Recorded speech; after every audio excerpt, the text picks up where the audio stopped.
صل على سيدنا ومولانا محمد اللهم صل على اللہ رب العزت کا ارشاد ہے، کیا لوگوں نے یہ خیال کیا ہے کہ محض اتنا کہنے پر کہ ہم ایمان لائے ہیں انہیں چھوڑ دیا جائے گا اور انہیں آزمایا نہیں جائے گا؟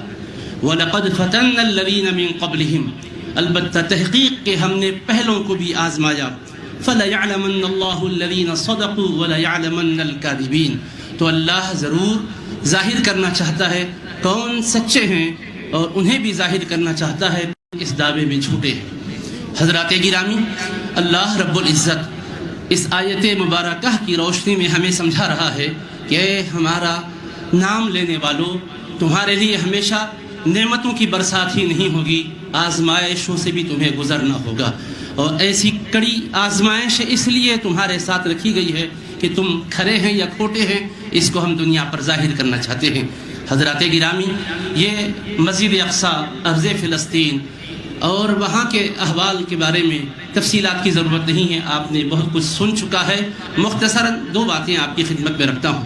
پہلی بات تو یہ ہے کہ اللہ کے حبیب صلی اللہ علیہ وآلہ وسلم نے اللہ تبارک و تعالیٰ کا یہ فرمان ہم تک پہنچایا ہے کہ رب العزت فرماتا ہے، اے میرے بندو، میں نے ظلم کو اپنے اوپر حرام قرار دیا ہے، وَجَعَلْتُهُ بَيْنَكُمْ مُحَرَّمًا، اور اس کو میں نے تم پر بھی حرام کر دیا ہے کہ تمہارے درمیان بھی ظلم نہ ہو، فَلَا تَظَالَمُوا، تو تم کسی پر ظلم ڈھانے والے نہ بنو بلکہ عدل و انصاف بپا کرنے والے بنو۔ اللہ تبارک و تعالیٰ ظلم کو کبھی پسند نہیں فرماتا، اسی لیے عدل و انصاف کا حکم دیتا ہے۔ حبیب پاک علیہ السلام عدل و انصاف کی تعلیم کے ساتھ مبعوث ہوئے، بلکہ آج دنیا کے جتنے بھی مذاہب کے ماننے والے ہیں، جتنے بھی ممالک کے رہنے والے ہیں، قانون کے اعتبار سے اگر ان سے پوچھیں تو وہ یہی کہیں گے، ہمارا مذہب بھی ظلم کو پسند نہیں کرتا، ہمارا مذہب بھی عدل و انصاف کو پسند کرتا ہے۔ تو پھر سوال یہ پیدا ہوتا ہے کہ فلسطین میں جو کچھ ہو رہا ہے، کیا اس کو ظلم نہیں کہا جائے گا؟ کیا یہ بربریت نہیں ہے؟ کیا یہ دہشت گردی نہیں ہے؟ کیا یہ جارحیت نہیں ہے؟ صرف اس کو مسلمانوں کے مسئلے سے متعلق نہ کیا جائے، بلکہ ہر دھرم اور مذہب کا درد مند دل رکھنے والا بندہ آواز اٹھائے کہ یہ ظلم ہے، ظلم کو کبھی بھی گوارا نہیں کیا جا سکتا۔ ظالم کا ساتھ دینا یہ تمام جہاں کی بربادی کا بندوبست کرنا ہے، اور مظلوم کی حمایت کرنا امن و سلامتی کو برقرار رکھنا ہے۔ اللہ کے حبیب علیہ السلام نے تو ایسا احسان کیا ہے ان لوگوں پر جو آج ظلم و ستم وہاں ڈھا رہے ہیں۔ میں صرف ایک واقعہ آپ کے سامنے اشاراتی انداز میں کہہ کر بات کو ختم کر دیتا ہوں۔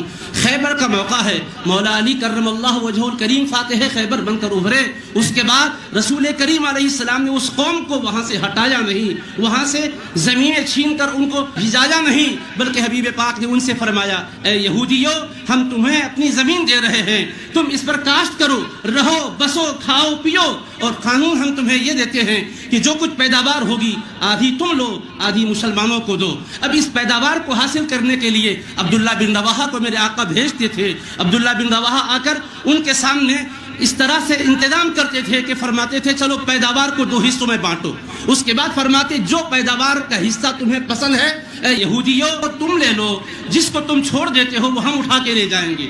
وہ حیران ہو کر کہنے لگے، ارے ہماری تو آپ سے مقابلہ آرائی ہوئی ہے، یہ کیا بات ہے کہ آپ اختیار ہمیں سونپ رہے ہیں؟ تو آپ نے فرمایا، اے یہودی قوم، میں جانتا ہوں تم نے نبیوں کو شہید کیا ہے، خدا کے پیغام کو جھٹلایا ہے، مگر تمہارا یہ سلوک ہمیں بے انصافی کی تعلیم نہیں دیتا ہے۔ ہمارے نبی نے تمہارے ساتھ بھی عدل کرنے کی تعلیم دی ہے۔ تو وہ کہنے لگے، یہی عدل وہ ہے جس سے زمین بھی قائم ہے اور آسمان بھی قائم ہے۔